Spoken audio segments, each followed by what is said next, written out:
네, 여러분 안녕하세요. 또 주식 수사반장의 시간이 돌아왔네요. 전 항상 이 자리를 지키면서 진행하는 이반장 이종혁입니다. 격변의 아주 한 주를 다들 지내셨죠? 그런 말이 문득 생각나더라고요. 아무리 힘들고 어려워도 이 또한 지나가리. 아주 그 유명한 말이죠. 그래요. 항상 어느 순간에도 그 힘들고 고통스럽고 기쁜 순간, 슬픈 순간 모두 다 할 것 없이 결국은 지나가더라고요. 그죠? 근데 또 우리 민족이 그거 하나 끝내주게 잘해요. 지혜롭게 어떻게 해서든 또 넘겨요. 다들 또 힘내시고 파이팅 코리아입니다. 지금 아마 토요일 날 아침에 이 방송을 보고 계신 분들이라면 전 지금 이 시간쯤이면 아마 지금 열심히 대전을 내려가고 있을 거예요. 드디어 아마 여러분들하고 오프라인에서 다시 거의 한 반년 만에 만나 뵙게 되네요. 어떤 분들이 이번에는 또 이렇게 오실까 굉장히 궁금하고 준비도 굉장히 많이 해서 갑니다. 정말 중요한 얘기들, 오히려 시장이 더 이랬기 때문에 어떻게 보면 더 결정적이 될 수 있는 이야기들을 갖고 내려갈 겁니다. 대전으로 가기 때문에요. 대전에 오셔서 들으시기 바라고요. 그래요. 어찌됐건 간에 전 또 본분에 열심히 충실해야겠죠? 항상 여러분들 메일 주셔야 되는 거 알고 계세요. 지금 메일 주소 나갈 겁니다. 이거 진짜 요즘 메일 내용들 보면요. 그냥 뭐 어려우면 어려운 대로, 쉬운 대로, 간단하면 간단한 대로 그냥 그렇게 보내시더라고. 너무 좋아요. 그냥 보내세요. 뭐 내용이 길면 이러시구나, 이런 고민. 그럼 제가 좀 더 거기에 입에서 이야기할 수 있고, 또 짧으면 짧은 대로 또 이야기할 수 있고 하니까 최소한 여러분들이 원하시는 방향으로 전 해드리고 싶어요. 어차피 뭐 방송하는 거 여러분들이 원하는 방향으로 해드리는 게 저도 좋죠. 형식 없어요. 쓰고 싶은 대로 쓰세요. 예, 그래요. 그러니까 여러분들 하여튼 편히 주시기 바라고요. 오늘 이제 드디어 첫 번째 출발을 하겠습니다.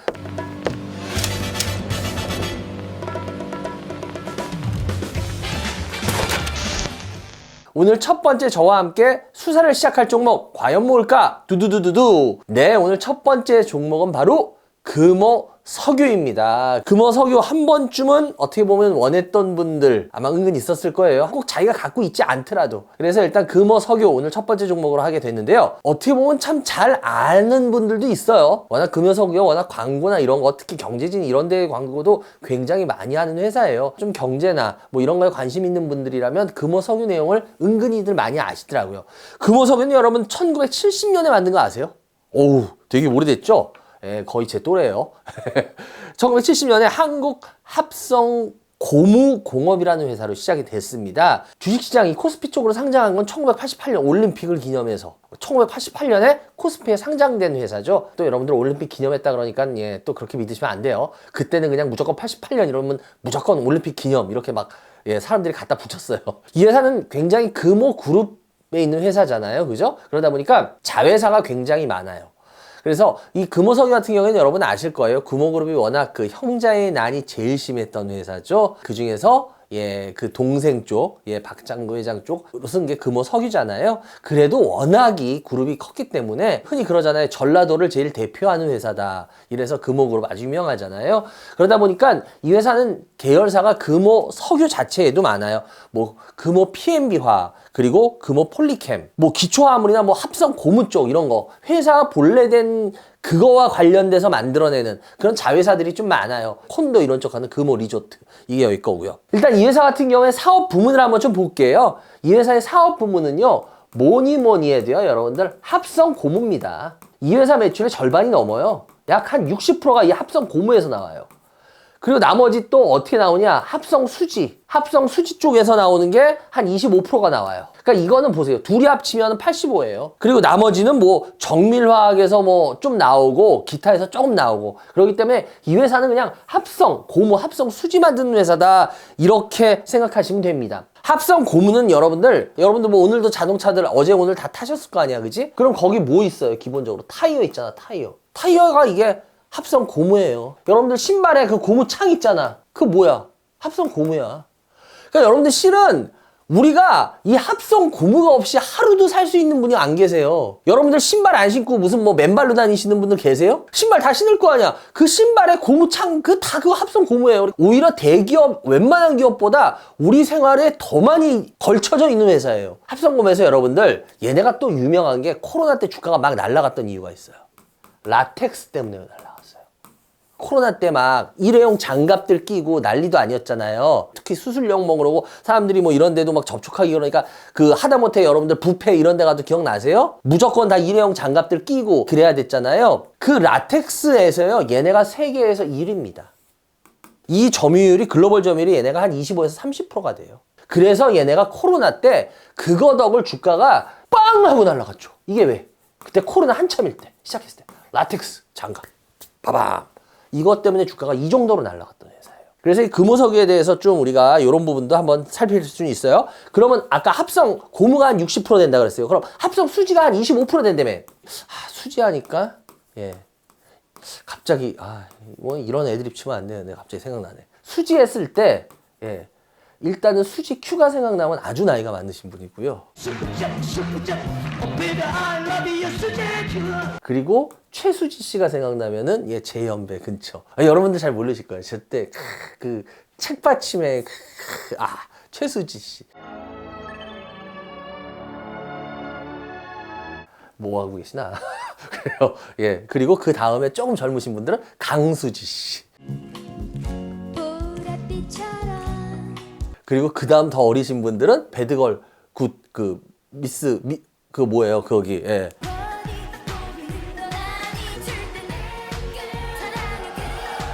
거기 그 수지 씨. 그래서 이 수지를 했을 때 뭐가 떠오르냐에 따라서 나이를 한대요. 근데 저는 최수지 씨니까 저 수지 Q보다는 좀 젊은 거네. 하여튼 이 합성 수지가 뭐냐면요, 합성 수지 어렵게 생각하지 마세요. 여러분 스티로폼 아시죠? 여러분 우리 생활에 많이 뭐 스티로폼 쓰잖아. 그게 합성 수지예요. 얘네들 거는 말은 되게 어려운데 실은 우리 일생생활에서 굉장히 많이 쓰이면서 그런 것들이에요. 이 회사가 은근히 우리하고 되게 연관이 많은 회사라니까요. 아까 정밀화학 쪽이라는 건 제가 말씀 안 드렸는데 이건 뭐냐면 정밀화학은 얼마 안 돼요. 근데 그거는 뭐 고무들이 이렇게 탄성 좋아지고 고무도 이렇게 좀 이게 노화되고 이러거든요. 그런 거 좀 방지하는 뭐 이런 첨가제들 뭐 이런 쪽들이에요. 그러니까 그건 뭐 얼마 안 되고 결국은 다 거의 이런 건데, 얘네들은 제가 좀 전에도 말했지만 매출의 거의 85%가 어디서 나와? 합성 고무, 합성 수지에서 나와. 이거는 글로벌 수요가 굉장히 중요한 회사입니다. 이 석유화학. 쉽게 말하면 얘네들 원재료가 부타디엔이라는 게 얘네 재료예요. 부타디엔. 이 부타디엔하고 제품 가격 차이가, 우리가 이걸 스프레드라 그러거든요. 우리가 흔히 마진이라 그래요. 마진. 그냥 쉽게 말하면 이 마진 폭이 커야지 먹는다 이거거든요. 근데 여기서 제가 부타디엔 하니까 여러분, 전에 제가 한번 우리 상담할 때 수사반장에서 석유화학 관련된 회사를 아마 상담하면서 이런 걸 해드렸을 거예요. 업스트림이다, 다운스트림이다, 그때 이런 얘기 했던 거 기억나세요 여러분들? 안 나세요? 에휴, 안 나셔야죠. 다 머릿속에 그때 들고 계시면 어떡해요? 큰일 나, 머리 터지잖아. 그죠? 그래서 하나님은 우리한테 선물을 줬다 그랬죠. 인간한테 뭐요? 망각의 선물. 머리 우리가 항상 가볍게 사셔야죠. 그죠? 그래요. 그거 제가 또 한번 설명해 드릴게요. NCC라는 거 아시죠? 이거를 가지고 폴리머니라든지 부타디엔이라든지 이런 걸 만드는 거를, 이런 걸 우리가 흔히 기초 유분이라 그래요. 이걸 나프타 분해 시설이라는데 우리가 나프타 그러잖아요.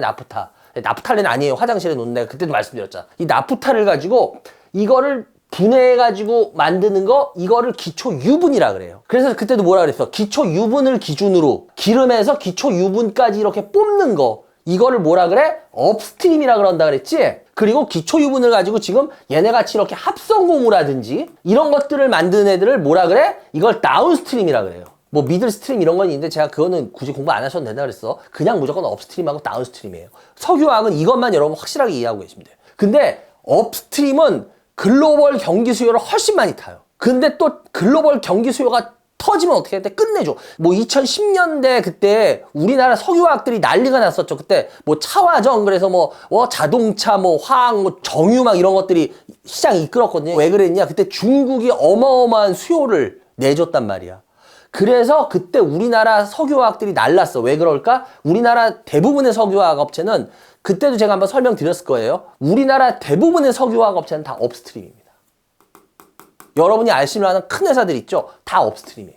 그렇기 때문에 얘네는 경기를 무지 많이 타요. 그래서 글로벌 경기가 조금만 안 좋고 뭐 기름값이 좀 뭐 빌빌하다, 그럼 무조건 얘네는 그냥 끝장인 거야. 그래서 우리나라가 석유화학이 그렇게 힘든 거예요. 그래서 지금도 힘들다 그러는 이유가 그거야. 그나마 금호석유화학은 다른 석유화학 업체들보다 실적 훨씬 좋아요. 왠지 아세요? 제가 그때도 말씀드렸습니다. 우리나라 석유화학 회사 중에 큰 것 중에 거의 유일하게 다운스트림이 금호석유화학 하나입니다. 나머지 큰 석유화학들은 전부 다 업스트림이에요. 그러니까 이거를 이해 못하시면 여러분들 왜 같은 석유화학인데 왜 어떤 애는 왜 좋고 왜 쟤는 왜 나쁘고 이래요? 이런 질문들을 은근 되게 많이 하세요. 근데 이 부분에 대해서 이렇게 좀 속 시원하게 딱 정리해서 얘기를 한번 확실하게 머리에 박아놓게 해주면 여러분들이 헷갈릴 게 없어. 근데 이런 걸 얘기를 안 해준단 말이야. 그러니까 여러분들이 잘 모르시게 돼. 그래서 우리나라 업체들은 대부분의 석유화학 업체들은 조금만 뭐 경기가 어쩌고 그러면 맨날 맥승모 쓰고 저기 주가가 저기 꼬라박혀서 안 나오고 우리는 그런 주가 신경 쓰지도 말고 그런 주가 보지도 말자. 제가 항상 그러지. 왜 그럴까? 이것 때문에. 그런데 얘는 그나마 다운스트림이라서 업스트림보단 훨씬 덜하다는 겁니다. 얘네도 근데 어쩔 수 없이 석유 가격이 제일 중요해요. 석유에서 뽑는 거잖아. 그래서 얘네들은 무조건 석유 가격이 제일 중요해요. 그래서 보통은 석유 가격이 올라갈 때 얘네는 가격을 거기다 더 붙여 먹어요. 그래서 석유 가격이 올라갈 때 보통은 우리가 석유화학 회사들이 주가가 좋을 수 있다 그렇게 말하는 거예요. 근데 지금은 트럼프 대통령이 뭐 어떻게 하고 있어요? 기름 계속 아주 그냥 뽑아낼 거라며. 그러니까 기름값이 맥을 못 추지. 그러면 답 나오지. 화학회사 좋을 수 있겠어 없겠어? 없겠죠. 그러니까 이건 실은 되게 쉬워요. 그러니까 이렇게 큰 맥을 여러분들이 줄기를 알고 있으면 여러분 스스로가 방송에 누가 나와서 뭐 어떤 전문가가 뭐를 좋다 그랬네. 그런 거 신경 쓰지 마. 여러분들이 더 잘해. 이런 것만 제대로 머릿속에 알고 계시면 여러분들이 얼마든지 더 잘하시니까 여러분들이 생각하셔도 돼. 그리고 이 회사 같은 경우에 실적만 봐도요. 21년도의 실적이요. 얘네 매출이 얼마였냐면 매출이 약 8조 4천이었어요. 영업이익이 얼마냐면 얘네가 약 2조 4천이었어요. 그런데 작년에 얘네 매출이 얼마? 7조 2천인가 7조 1천인가 그래요. 그럼 영업이익이 얼마? 2,700억인가 그래요 작년에. 제가 왜 이 말씀을 드리냐면 잘 보세요. 매출도 줄었어요 3년 동안. 그런데 영업이익을 보세요. 21년도 영업이익이 2조 4천이에요. 작년 영업이익이 2,700억이에요. 영업이익 얼마나 줄었나요? 9분의 1, 10분의 1 줄였죠. 그런데 실은 여러분들 얘네 회사 굉장히 튼튼한 겁니다. 3년 동안 주가 빠진 거 따지면 3분의 1 토막이에요. 맞아요. 3분의 1 토막 많이 났죠. 그런데 실은 여러분들 아까 영업이익 봤죠. 영업이익은 9분의 1 토막이에요. 그럼 이 회사는요. 여러분 실은 굉장히 튼튼한 건 맞아요. 우리 몇 분의 1 토막이니까 그거만 보고 이거 회사 무조건 나쁘네 이렇게만 얘기하는데 그렇게만 보시면 안 돼요. 주식은. 실은 굉장히 선방한 겁니다. 왜 그럴까? 제가 좀 전에 얘기했죠. 뭐야? 업스트림이 아니라 얘네 뭐야? 다운스트림이기 때문에. 다운스트림은 여러분들 수요 부분이 훨씬 나아요. 얘네들은 워낙 작년에 장사 어려웠어요. 어려울 수밖에 없었죠. 한 1, 2년, 2, 3년 동안. 왜 그럴까요? 러시아 우크라이나 전쟁. 석유값 아시잖아요. 막 들쭉날쭉하면서. 그리고 중국하고 중동 쪽 때문에. 제가 아까 2010년대 초반 때 차화정 그때 중국이나 이런 데가 그 수요가 엄청 많이 늘어서 좋았다 그랬죠. 근데 얘네가 어떻게 했을까 그 다음에? 자기네가 직접 공장을 지어서 석유화학을 돌리기 시작하려고 준비를 했던 거예요. 그러니까 어떻게 돼? 얘네들이 이제 그때부터 짓기 시작한 거니까 한 6년, 7년, 8년, 10년 지나니까 어떻게 돼? 지네들이 이제 생산할 수 있는 공장을 가진 거예요. 이제 그 물량들이 나오는 거예요. 그렇기 때문에 제가 계속 말씀드리지만 석유화학은 이제 아예 개인들은 안 봐도 되는 주식일 겁니다라고 제가 계속 누누이 얘기하는 게 이겁니다. 그럼 얘네 같은 경우에 더 힘든 이유는 뭘까? 우리나라 대부분 업체들은 업스트림이죠. 중동하고 중국 쪽에 얘네들이 업스트림이에요. 왜? 원유에서 뽑잖아. 그럼 얘네는 얼마나 생산 단가가 낮겠어. 그러니까 우리나라 업스트림 석유화학들이 완전히 전멸하는 거예요. 이 메커니즘을 이해하고 있으면 석유화학은 여러분들 좀 심한 말 할게요. 죽었다 깨어나도 안 보셔도 돼요. 그런데 다행인 건 뭐냐면 올해부터는 이쪽으로 업황이라도 조금씩은 좋아질 가능성이 있어요. 왜 그러냐? 이제 러시아 우크라이나 전쟁이 어떻게 돼요? 종전으로 이제 가고 있죠, 거의. 그리고 그다음 뭡니까? 중국에서 경기 부양책들을 지금 쓰기 시작했어요. 아까도 얘기했지만 중동이나 중국 이런 쪽에서요. 업스트림 쪽에 관련된 화학 회사들을 만든 거예요, 과거부터. 그리고 이 다운스트림 쪽은 많이 안 만들었어요. 얘네가 이 다운스트림 쪽 이쪽은 2030년까지 증설 물량이 없어요, 거의. 뭐 특별히 늘어날 물량들이 없어요. 그렇기 때문에 수요만 받쳐주면 얘네는 주가는 어떻게 될까요? 올라갈 가능성이 있긴 있어요. 그러니까 올라간다는 게 뭐 이렇게 올라간다는 게 아니라 여기서 그래도 뭐 조금씩은 그럴 수 있다. 그런데 결론적으로는 석유화학은 이런 거죠. 글로벌 수요가 늘 수 있느냐예요. 그리고 유가가 진짜 좀 올라갈 수 있느냐. 제가 봤을 때 이런 부분들은 좀 쉽지 않지 않겠냐. 앞으로도 몇 년 동안은. 적어도 트럼프 대통령이 아직 이기 시작한 지 이제 아직 잉크도 안 말았잖아요. 몇 년 동안 적어도 기름값 올리기는 쉽지 않지 않겠냐. 그 임기 동안은 적어도 안 보셔도 된다. 제가 봤을 때 차라리 딴 데서 힘쓰시자. 이렇게 말씀을 드리겠습니다.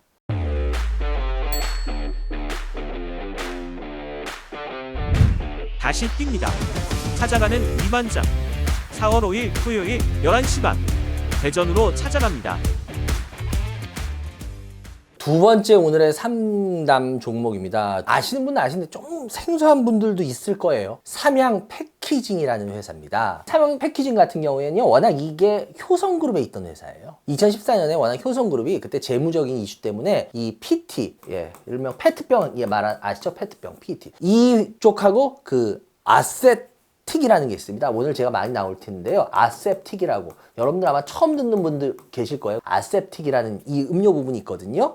이 부분을 얘네가 효성이 그때 어려워가지고 사모펀드한테 넘겨요. 2014년에. 근데 사모펀드는 아시죠? 뭐 요즘 뭐 워낙 문제되고 있잖아요. 사모펀드는 결국은 회사를 계속 운영하는 게 목적이 아니라 사모펀드는 회사를 어느 정도 다시 키운 다음에 다른 사람한테 더 좋은 값을 받고 넘기는 거. 그게 사모펀드들의 어떻게 보면 목적이에요. 사실상. 수익을 많이 내는 거예요. 그렇기 때문에 이 사모펀드 얘네들이 그때 삼양사의 여러분 아시죠? 삼양사. 저거라고 생각하시면 안 돼요. 라면 만드는 건 삼양식품입니다. 그 삼양사라는 곳에서 얘네들의 이 페트 용기병 이쪽하고 사업부하고 합병을 시켜버려요.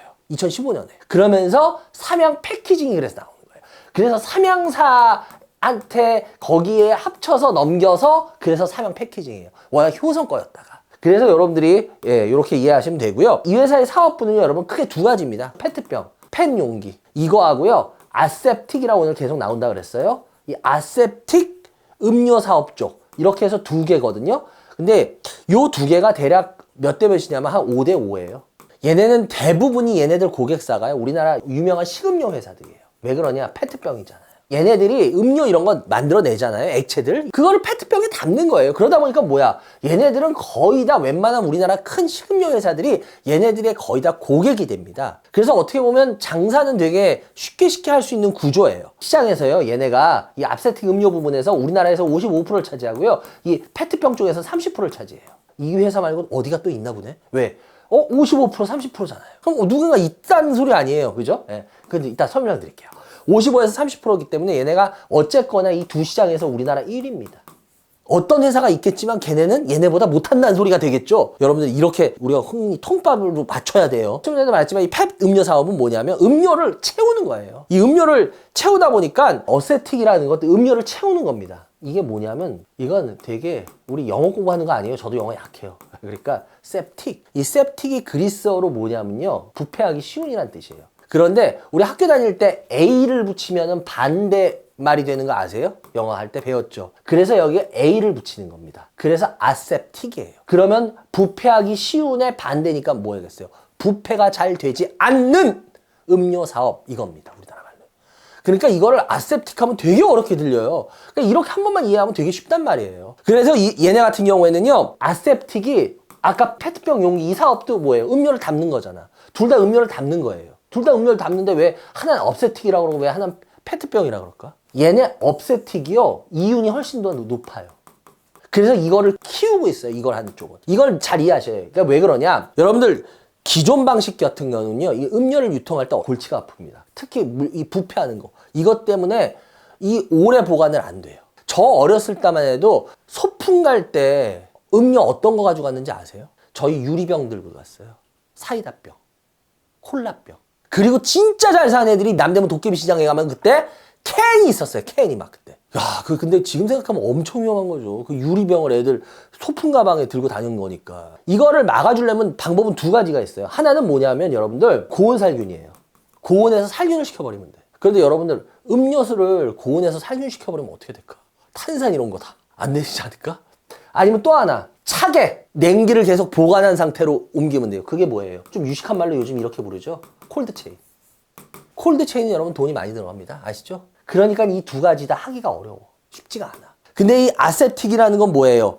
이 병에 이렇게 하게 되면요. 얘가 부패를 하지 않아요. 그래서 아세틱 음료 사업이 그래서 굉장히 매력적인 게 어떤 게 그거예요. 고온에서 살균을 안 해도 돼. 그리고 콜드체인을 안 써도 돼. 돈이 다운이 되죠. 그럼 이익률이 높아질 수 있겠지. 그래서 아세틱 사업이 제가 아까 뭐라 그랬어? 페트병보다 이윤이 높다 그랬지. 그래서 그런 거예요.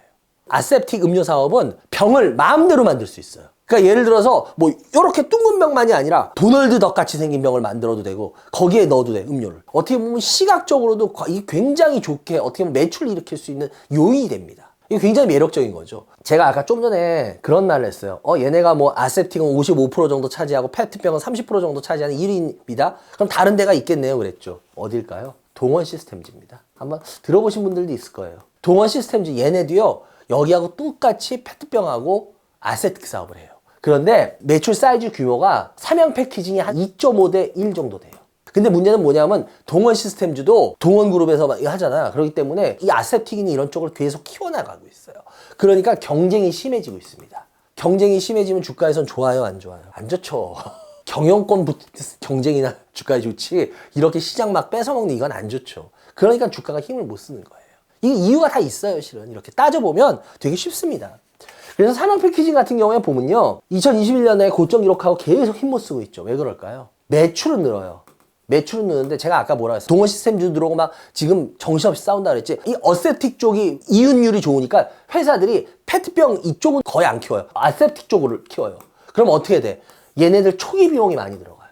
그래서 얘네들 같은 경우에 계속 지금 비용이 늘어요. 그러니까 어떻게 돼? 이익률이 계속 떨어져요. 그러니까 회사가 매력이 없는 거야. 얼마 전에 얘네들 지분 7%가 보유한 회사가 있어요. 가치 투자하는 아주 대표적인 회사죠. VIP 자산운용이라고 아시죠? 거기서 뭐예요? 주주 행동했었죠. 그래서 얘네가 얼마 전에 80억 자사주 소각을 했습니다. 그런데 문제는 뭐예요? 주가에 어때요? 지금 영향을 미치나요? 안 미치나요? 전혀 못 미치죠. 80억 자사주 소각이면 작은 거 아닙니다. 그런데 보세요. 주가 전혀 영향을 못 미치죠. 성장을 해야 되거든요. 근데 성장하기 위해서 비용을 너무 많이 쓰고 더군다나 동원 시스템즈라는 너무 센 애가 지금 같이 붙어가지고 막 경쟁을 하고 있어요. 그러니 이 회사가 주가가 올라가기 쉽겠어요? 어렵겠어요? 당연히 어렵겠죠.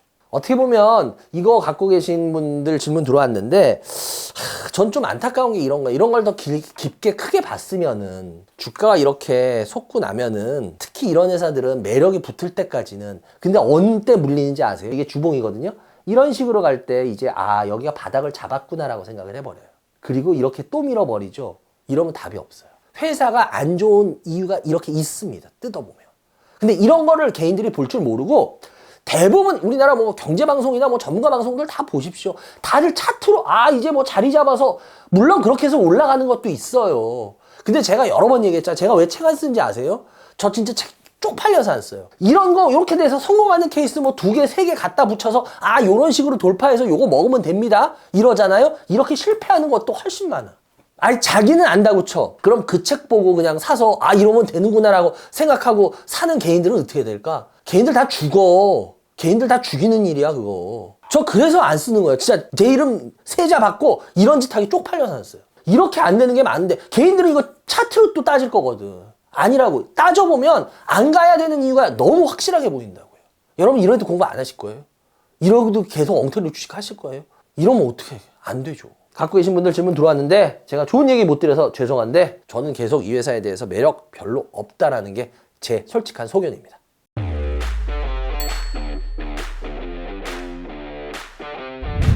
다시 뜁니다. 찾아가는 이만장. 4월 5일 토요일 11시 반 대전으로 찾아갑니다.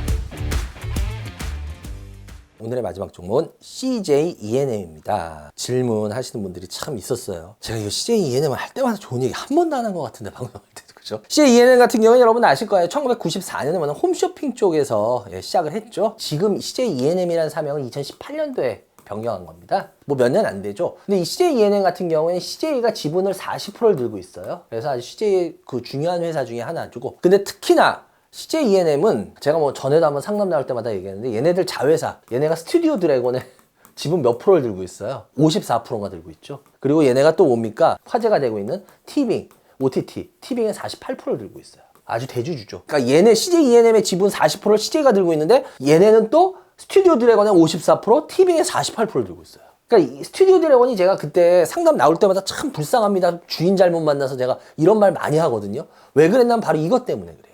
CJ ENM이 워낙 사고를 많이 쳤잖아요. 기억나십니까? 뭐 이때가 이 폭락 이거 왜 그런지 아시죠? 투르키에 그때 뭐 해가지고 거기 뭐 손실 어마어마하게 나고 막 이래가지고 CJ ENM은 진짜 자회사들 제가 그때는 좀 그런 얘기 많이 했을 거예요. 얘네들 자회사들 거의 잡혀먹는 구조. 그러니까 아무리 자회사가 장사를 잘해도 주인이 하도 형편없으니까 자회사들이 잘해봤자 시장에서 대접을 못 받아 주가로.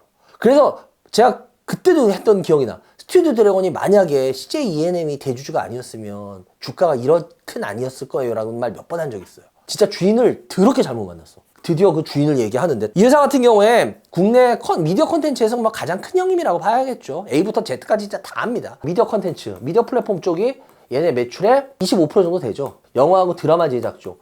이게 뭐야? 스튜디오 드래곤한테 통해서 나오는 거예요. 한 30% 나오고요. 그 다음에 얘네 뭐합니까? 음악하죠, 음악. 한 15% 정도 되나요? 예, 그래요. 그 다음 나머지가 커머스예요. 이게 30%. 근데 이거 진짜 다 문제인데 얘 진짜 문제예요. 커머스. 제가 이따가 얘기할게요. 플랫폼이 미디어 컨텐츠 이쪽은 여러분 무엇인지 아시죠? 얘들 채널 많이 갖고 있잖아요.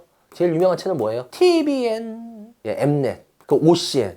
이게 다 얘네 거죠. 그래가지고 얘네들 같은 경우에 또 뭐 갖고 있어요? 아까도 좀 전에 말했지만 TV. 그러니까 쉽게 말하면 미디어 플랫폼 이쪽은 뭐냐면요. 이런 애들한테 이런 데서 뭐예요? 광고 해주잖아. 광고 수익. 그리고 TV 같은 경우는 뭐야? 구독 수수료 받잖아. 그런 게 얘네들의 수익원이에요. 좀 전에 말했던 영화 드라마. 이거는 뭐 굳이 얘기 안 해도 아시죠? 뭐예요? 제가 아까도 얘기했지만 스튜디오 드래곤 같은데. 스튜디오 드래곤 아까도 얘기하면서 제일 안타까웠던 게 그거잖아. 진짜 드라마 재밌게 잘 만들어. 1년에 그래도 뭐 시청률 이렇게 제일 높게 나오는 뭐 편들 중에 제일 많은 제작사 하면 아마 스튜디오 드래곤일 거예요. 재밌는 거 많이 만들어요. 근데 문제는 CJ ENM이 주인이래 가지고 주가가 더럽게 안 가요. 그리고 음악, 지금 K-팝 열풍 타가지고, 그죠? 이쪽이 굉장히 괜찮은 성과를. 이 음악 쪽이 굉장히 짭짤해요. 어떻게 보면 이 셋 중에서 제일 짭짤한 게 지금 음악일 거예요. 그리고 커머스, 이게 문제라 그랬잖아. 제가 왜 그랬냐면 이 커머스는 얘네가 홈쇼핑으로 출발했잖아. 홈쇼핑이야. 근데 잘 보세요. 매출이 영화 드라마가 30인데 같은 30으로 제일 많아. 근데 여러분들 솔직하게 우리 한번 얘기해 봅시다. 요즘 홈쇼핑 보세요, 그렇게? 옛날에 여러분 홈쇼핑 중독이라는 거 아시죠? 여러분 19,900원, 뭐 39,900원 막 해가지고 1번 9,900원에서 1분 남았습니다. 예, 마감 임박입니다. 여러분도 모르게 그냥 누르고 있었지. 그런 분들 많았잖아. 근데 요즘 솔직히 말해서 그런 분들 그렇게 계세요? 없잖아. 이 커머스 홈쇼핑 얘네는요, CJ ENM이 거기 오너가 알아서 할 일이겠지만 이거를 빨리 얼마나 줄이느냐가 굉장히 중요할 겁니다. 이거는 돈 안 되는 애거든요. 제가 여러 번 얘기했지만 뭐 청동기에서 뭐 철기로 가고 그 다음에 뭐 다른 걸로 가고 이렇게 인류에 이게 돌듯이 똑같은 거야. 이제 홈쇼핑은 여러분들 안 되는 사양이기 때문에 빨리 버려야지 CJ ENM이 살 겁니다. 이런 애들이 아무리 잘해도 얘가 보세요. 30%야. 30%짜리가 똥을 싸는데 뭐 어떻게 그 회사가 가? 안 가는 게 정상이지. 오히려 전 CJ ENM 가면 이거 작전이라고 의심할걸? 그 정도로 지금 CJ ENM 심각해요. 저는 어쨌거나 그렇게 받아들여요. 그렇기 때문에 이건 뭐 거기 경영진들이 알아서 하실 일이고 저는 그냥 주가로만 평가할 거예요. 일단 얘네 같은 경우에 제일 중요한 건 티빙하고 웨이브 합병을 안 볼 수가 없어요. 지금 너무 중요하죠. 이게 왜 중요하냐면 OTT 쪽은 뭐예요? 넷플릭스가 꽉 잡고 있잖아요. 넷플릭스가 지금 여러분 한 40% 정도 잡고 있어요. 넷플릭스가 요번에 네이버하고 저번에 신의 한 수를 했죠. 얘네가 네이버의 멤버십에 들어가면 넷플릭스를 그냥 구독할 수 있게. 그러면서 얘네들이 지금 그거에 대한 반응도 되게 좋아요. 근데 그거 제가 봤을 때 되게 머리 잘 쓴 것 같아요. 그래서 얘네들 같은 경우에 지금 제가 봤을 때 이 티빙하고 웨이브의 합병이 빨리 이루어져야 됩니다. 얘네들이 이걸 합병을 하면은 얘네들이 지금 한 시장 점유율을 대략 한 30에서 35%까지 점유할 수 있다라고 지금 나오고 있거든요. 근데 넷플릭스가 제가 아까 뭐라 그랬어? 40%라 그랬잖아. 그럼 얘네들은 이거는 한판 해볼만해. 왜냐? 티빙이나 이런 데서 웨이브나 이쪽에서 은근히 가끔씩 히트치는 드라마들 나오는 거 아시죠? 그렇기 때문에 이거는 분산시킬 게 아니라 합쳐야 돼요. 지금 현재 그 공정위원회 그거에 들어가 있죠. 뭐 기업 결합 그 심사 대상 단계까지가 들어가 있죠. 양쪽의 대주주가 누구예요? 티빙의 대주주, 제가 좀 전에 그래서 CJ ENM이라고 했죠. 웨이브의 대주주 누굽니까? SK 스퀘어죠. 그러니까 CJ하고 SK에서 둘 다 이걸 합병시키겠다는 의지가 강해요. 그래서 제가 봤을 때 공정위에서도 요번에 아마 곧 이거 해줄 것 같아요. 근데 문제는 뭐냐면 얘네 티빙이죠. 티빙의 2대 주주가 누구냐면 13%가 갖고 있는데 여러분 아시는 회사에 많이 들어봤어요. KT 스튜디오 지니, KT. 그래서 얘네도 오케이를 해줘야 돼요. 근데 얘네가 오케이를 어떻게 해주냐에 따라서 이거에 시간이 좀 걸릴 수 있어요. 그래서 전 이거는 좀 복병이라고 봐요. 그래서 이 부분은 CJ ENM에 분명히 조금이라도 더 득이 되는 주가 반영 부분들은 갈 거라고 봐요. 그리고 얘네들한테 또 얘기 안 할 수 없는 게 K컬처 밸리라고 있어요. 일산 거기 가면 아시죠? 롯데백화점 그 뒤쪽인가? 그 공간 큰 거, 공터. 그게 뭐예요? K 그 문학 뭐 컬처 밸리 해가지고 그 엄청난 부지 있잖아. 제가 강의 갈 때 저 일산 킨텍스로 가는데 글로 들어갈 때가 많았거든요. 그럼 이제 그때마다 진짜 이거 언제 짓냐 이러죠. 근데 어떻게 됐어요? 얘네가 CJ ENM의 자회사 CJ 라이브시티가 여기에 워낙 주관사였어요. 그래서 얘네들이 이걸 경기도와 같이 해가지고 거기다 한류 이거 짓겠다 컬처 그렇게 했는데 어떻게 됐나요? 경기도에서 야 니네 지금 짓는 게 왜 이 모양이야 어쩌고 저쩌고 해서 어떻게 됐어요? 그냥 그 사업 접어버렸죠. 그러면서 얘네가 손실을 그대로 CJ ENM이 다 떠안았어요. 너 얼마? 7천억. 여러분 7천억이 작은 돈입니까? 그러니까 7천억이 쉽게 말하면 날아가는 거야. 근데 이거 어떻게 될까? 주가 이거 지금 실적에 반영시켰잖아요. 그래서 얘네 같은 경우에 보면은요. 작년 영업이익이 1,000억인가 흑자가 나왔어요. 근데 단기에선 어떻게 되는지 압니까? 5,800억 손실이 나와버렸습니다. 이거 손실 잡혀가지고 계속. 이 부분 때문에 얘네 주가 못 간 이유도 있어요. 그런데 다행인 건 뭐예요? 작년 3분기까지로 거의 다 반영이 끝나버렸죠 이제. 그리고 얘네들 같은 경우에 지금 어떻게 하고 있냐면 경기도에서 이거 K컬처밸리 다시 지금 하겠다 이러고 있잖아요. 근데 얘네들 참 그거 보면 CJ ENM 대단해. 다시 재도전할 생각을 갖고 있어. 왜 그럴까? 뭐 쉽게 말하면 얘네들은 이거를 상승 동력으로 찾으려는 겁니다. 왜냐? 여러분 CJ가 제일 문제가 뭔지 아시죠? 상승 동력이 안 나와요. 뭐 어떤 회사도 인수하고 계속 상승 동력을 만들려고 몇 년 동안 꾸준하게 했어요. 근데 진짜 큰 우리나라 그룹 중에 뭐 인수하고 이래가지고 뭐 어떤 사업 키운다 진짜 못해도 너무 못하는 제가 두 회사 있다 그랬어요. 맨날 한 회사 아마 예상하실 거예요. 롯데. 또 한 회사는 어디? CJ. 진짜 좀 죄송한데 CJ하고 롯데 둘은 무슨 밑 빠진 독에 물 붓기 진짜 서로 배틀 붙은 것 같아. 진짜 해도 너무 못해 내가 봐도. 와 답답할 정도로. 그래서 너무 진짜 생돈 버리고 난리 쳤는데 이게 이제 근데 CJ는 조금씩 나오려고 하고는 있어요.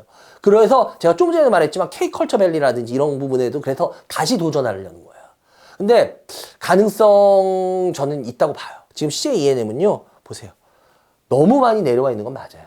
이 회사에 여러 가지로. 그러니까 한번 그냥 크게 보세요. 크게 보시면 쭉 상장한 이래로 2000년부터 보세요. 이렇게 뭐 아주 화려한 회사는 아니에요. 근데 보세요. 균형이 맞지 않아요? 균형이. 이제 균형이 맞는다는 소리는 뭘까? 많이 내려왔다는 소리예요 이제. 여기선 성장 동력을 조금씩만 찾아주면은 이건 물론 빠를 수는 없어요. 빠를 수 있는 회사가 아니에요. 절대. 그리고 많이 갈 수 있는 회사도 아니에요. 그렇지만 분명한 거는 균형이 이제 맞고 새로운 어떤 모습을 찾기 위해서 갈 수도 있지 않겠냐. 혼자 이렇게 한번 소설을 써볼게요. 한번 여러분들도 어떨지 한번 저하고 같이 몇 년 동안 한번 지켜보시면은 글쎄요. 뭐 그렇게 손해난 짓까지야 우리가 되겠습니까? 하여튼 여기까지 이야기를 해드려야 될 것 같네요. 하여튼 뭐 오늘도 열심히 달려왔습니다. 아까도 말씀드렸지만 전 이 시간쯤이면 지금 토요일날 아침 열심히 대전을 내려가고 있을 거고요. 여러분들이 깜짝 놀랄 만큼 중요한 이야기들이 아마 될 수 있는 사항으로 지금 시장 상황이 바뀌고 있어서요. 굉장히 중요한 힌트 이야기들을 갖고 내려갈 겁니다. 그러니까 여러분들 오실 분들은 와서 잘 듣고 가시기 바라고요. 진짜 격변의 한 주를 잘 보내셨으니까 다음 주부터는 분명히 조금씩 더 좋은 일들이 있을 겁니다. 그래요. 하여튼 여러분들 힘내시기 바라고요. 이 또한 다 지나가리! 다시 한번 말씀드리면서 오늘 방송 마치겠습니다. 감사합니다.